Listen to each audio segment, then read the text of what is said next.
Bharatiya Janata party का नेता, युवा मोर्चा पूर्व जिला अध्यक्ष, उस व्यक्ति ने अपनी पत्नी और अपने तीनों बच्चों को बेरहमी से मौत के घाट उतार दिया। कोई इतना निर्दय कैसे हो सकता है कि अपने सामने खड़े कर अपने बच्चों में गोली मार दे, और तो और गोली मारने के बाद में उनको उठाकर ऊपर की खिड़की से नीचे जमीन पर पटक कर मारे।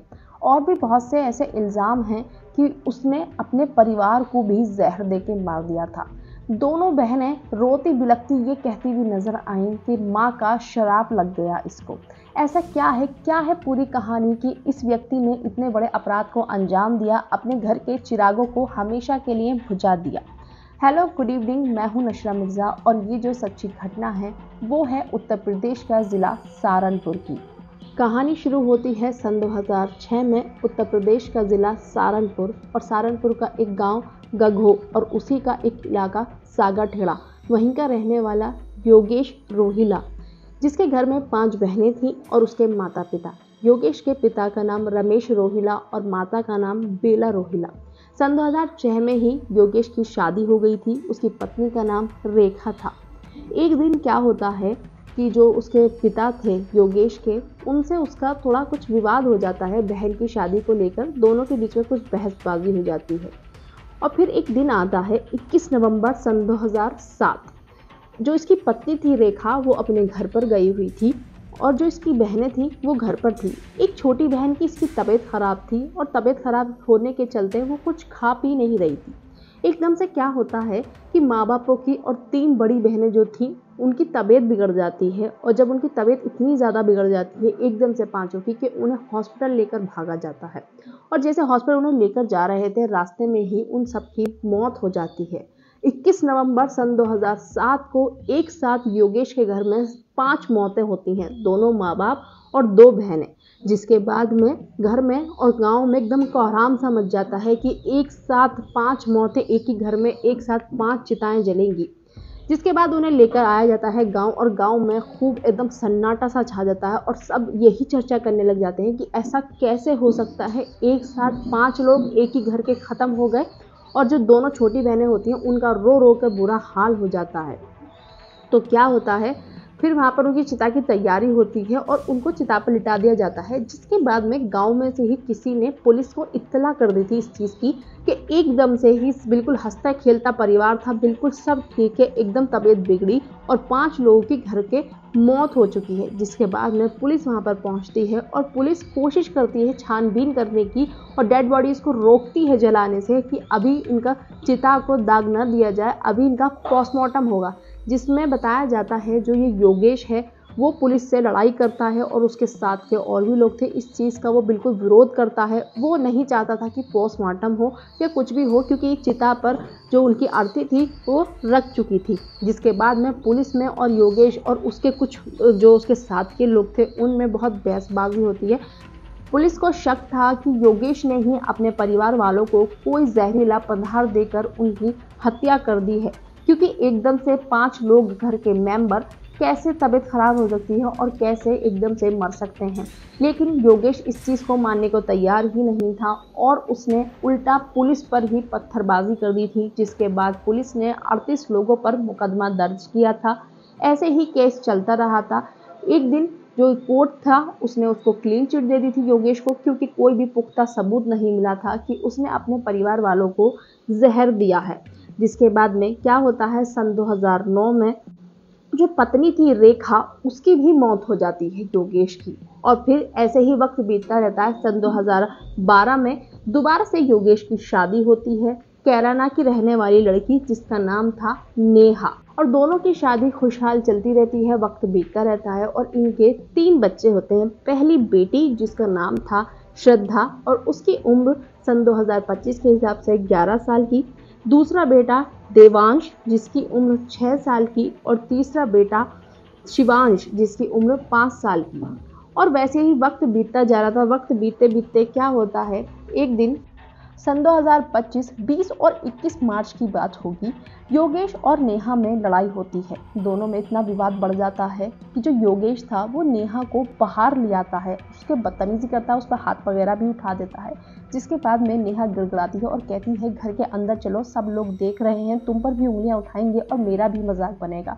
लेकिन वो मानता नहीं है और फिर पता नहीं उसके दिमाग में क्या आता है, वो नेहा को लेकर घर में ले आता है और नेहा को घर में छोड़कर उसका सारा सामान, उसके जेवरात, उसके कपड़े वगैरह एक पोटली में बांधकर कहीं पर गांव के पास ही एक पुल वगैरह पर फेंक देता है। अब वहाँ से कुछ लोग गुजरते हैं और देखते हैं कि इसमें क्या है। लोगों के मन में नए नए सवाल आते हैं कि कहीं तंत्र विद्या तो नहीं है, कहीं कुछ जादू टोना तो नहीं है। और फिर आखिरकार कोई उसे खोल कर देख ही लेता है और पता चलता है कि वो नेहा के घर का सामान है, यानी कि योगेश की पत्नी का, और कोई उसे घर पर वापस पहुंचा देता है।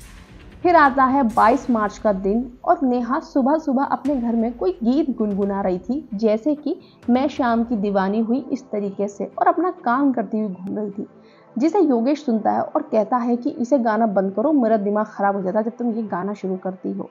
वो चुप हो जाती है। वो सोचती है कि पता नहीं, अभी तो एक दिन पहले ही घर में लड़ाई हुई है, मुझे शायद चुप रहना चाहिए। वो चुप हो जाती है। जो तीनों बच्चे थे वो गांव के पास ही स्कूल में पढ़ा करते थे। दोपहर का समय होता है। योगेश बच्चों को स्कूल से लेने के लिए जाता है और वहाँ से घर ले आता है। जब वो घर पे आता है तब भी नेहा वो गीत ही गुनगुना रही थी, उसके होठों पे वो गीत ही चल रहा था। वो फिर कहता है कि तुम फिर यही गाना गा रही हो, जो मैं पता है मुझे बहुत चिढ़ है, ये मत गाया करो। और वो बहुत गुस्सा करने लग जाता है, बहुत ज़्यादा उसके बारे में उल्टा सीधा बोलने लग जाता है। और यहाँ तक कि जो उसका छोटा बेटा था वो उस पर बहुत ही गलत निगाह से देखा करता था उसको, और बहुत शक किया करता था नेहा पे। वो कहता था कि मुझे लगता ही नहीं है बिल्कुल भी कि ये बेटा मेरा है। और मीडिया रिपोर्ट के अनुसार यही बताया जाता है कि वो कहता था कि मैं इसका एक दिन डीएनए टेस्ट करा के रहूँगा, मुझे यकीन नहीं होता है कि ये छोटा बेटा मेरा है। वो कुछ इस तरीके की बातें करने लग जाता है। नेहा कहती है कि तुम्हारे दिमाग में ये फालतू की बातें चल रही हैं, तुम पता नहीं क्यों इतना गंदा सोचते हो, और ऐसी सोच तुम रख भी कैसे सकते हो मेरे बारे में, ये कहती है। और जो योगेश था उसे बहुत गुस्सा आता है। वो तीनों बच्चों और जो नेहा थी उसे ले जाता है ऊपर वाले कमरे में और घर का गेट लगाकर, और वहाँ पे ले जाकर अपनी लाइसेंसी जो उसके पिस्तौल थी उसे निकाल कर ले जाता है और उनके तीनों के ऊपर साथ देता है, जिसमें नेहा बहुत ज़्यादा रोने लग जाती है और बहुत डर जाती है वो कि आखिर ऐसा ना हो ये कहीं ये पिस्तौल को चला दें। वो कहती है कि ऐसे क्या गलती हो गई है, तुम इतना गुस्सा क्यों कर रहे हो, ऐसे कोई बात नहीं है, और तुम्हारा मन जो करे तुम वो कर लेना, लेकिन अभी प्लीज़ शांत हो जाओ। लेकिन योगेश शांत नहीं होता, उसके तो खून सवार था और वो गोली चला देता है। नेहा पैरों में पड़ी हुई थी, तो जैसे ही वो गोली चलाता है तो गोली सर से पास से निकलती है बिल्कुल, और छूती हुई निकलती है। जो नेहा थी उसके सर में जख्म हो जाता है, उसका सर वहीं डैमेज है, नेहा वहीं गिर जाती है। चीख पुकार मचने लग जाती है, बच्चे बिलक बिलक कर रोने लग जाते हैं कि पापा क्या हो गया, पापा रुक जाओ, मम्मी के साथ में ये मत करो। बच्चों को तो ये पता भी नहीं था कि ये आदमी हमारे साथ भी ऐसी ही दरिंदगी करने वाला, इतना निर्दयी है ये आदमी कि हमें भी मारने वाला है।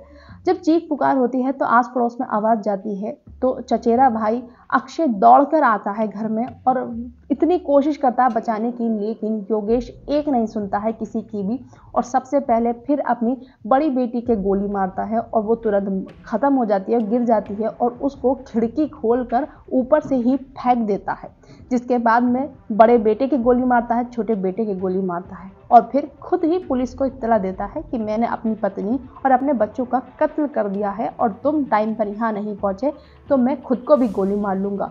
जिसके बाद में पुलिस वहीं गांव में किसी को फ़ोन करती है और वहाँ पर कहती है कि तुरंत पहुँचो, और पुलिस भी टाइम पर मौके पर पहुँचती है। जैसे गांव वाले बचाने की कोशिश कर रहे थे, उनकी तरफ भी रिवॉल्वर साध रहा था कि अगर कोई भी मेरे पास आया तो मैं तुम्हें गोली मार दूंगा। अब सबको अपनी जान प्यारी होती है। जब पुलिस वहाँ पहुँचती है तो जो पत्नी थी वो जिंदा थी और उसको उन सबको हॉस्पिटल लेकर भागा जाया जाता है। तो पता चलता है जो बेटी है उसकी तो वहीं मौत हो गई है, और हॉस्पिटल पहुँचते पहुँचते दोनों बेटे जो थे उनकी भी मौत हो जाती है। और जो पत्नी थी वो चंडीगढ़ हॉस्पिटल में मौत और ज़िंदगी से लड़ रही थी। जिसके बाद में जो ये योगेश था इसको पुलिस गिरफ्तार कर लेती है और पूछताछ करना चालू करती है कि मतलब ऐसा क्यों हुआ। गांव वालों ने बताया वहीं पर कि ये कुछ मानसिक बीमारी के तरीके से बिहेव कर रहा था, जैसे कि इसको कुछ मानसिक बीमारी हो, और कह रहा था कि मैं हॉस्पिटल जा रहा हूँ, डॉक्टर को दिखाने के लिए जा रहा हूँ। तो पुलिस ने जब पूछताछ करी कौन से डॉक्टर के यहाँ जा रहे थे, डॉक्टर का पता नाम पूछा, तो वो गलबलाने लगा, उसने बात को घुमा दिया। पुलिस उसको गिरफ्तार कर तुरंत ले गई। उसके बाद में वो हवालात में था, और हवालात में रहने के बाद भी उसके मन पे कोई भी ऐसी कोई वो नहीं थी कि उसके मुंह पे कोई शिकन नहीं थी कि उसने कितने बड़े अपराध को अंजाम दिया है। उसने अपने घर के चिरागों को भी बुझा दिया है और अपनी जीवन साथी की भी जान लेने की पूरी कोशिश करी है।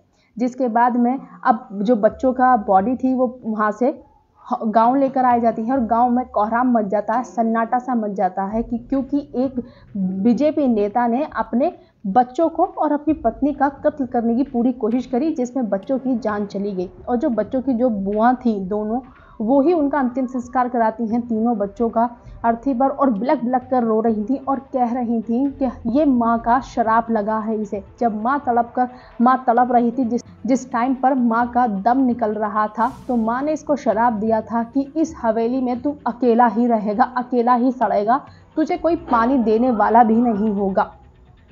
जिसके बाद में फिर पता चला, पुलिस ने ऐसा पूछताछ करी कि ऐसा क्यों हुआ, कह रही हैं इनकी बहनें, तो पता चला सन 2006 में और 7 में तब ऐसा क्या हुआ था जो ऐसा बोल रही हैं बहनें।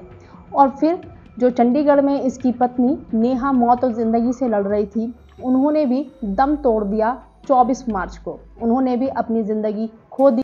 पुलिस ने जब योगेश को गिरफ्तार किया था तो उसके पास से एक पिस्तौल, 10 जिंदा कारतूस, 4 खोखे और 1 कारतूस नाल में फंसा हुआ था। ये सब बरामद हुआ था योगेश के पास में। लेकिन बात यह आती है कि इसके पास ये सब इतने सारे लाइसेंस ही उसकी पिस्तौल थी, लेकिन इतने सारे कारतूस क्या कर रहे थे। तो इससे ये भी थोड़ी मीडिया रिपोर्ट में ये भी बातें चल रही हैं कि हो सकता है कि वो पहले से ही अपना तैयारी कर रहा था इस साजिश को अंजाम देने की। इस वीडियो का उद्देश्य किसी भी धर्म, जाति, समुदाय या व्यक्ति का दिल दुखाना नहीं है, सिर्फ और सिर्फ आप सभी को जागरूक करना है।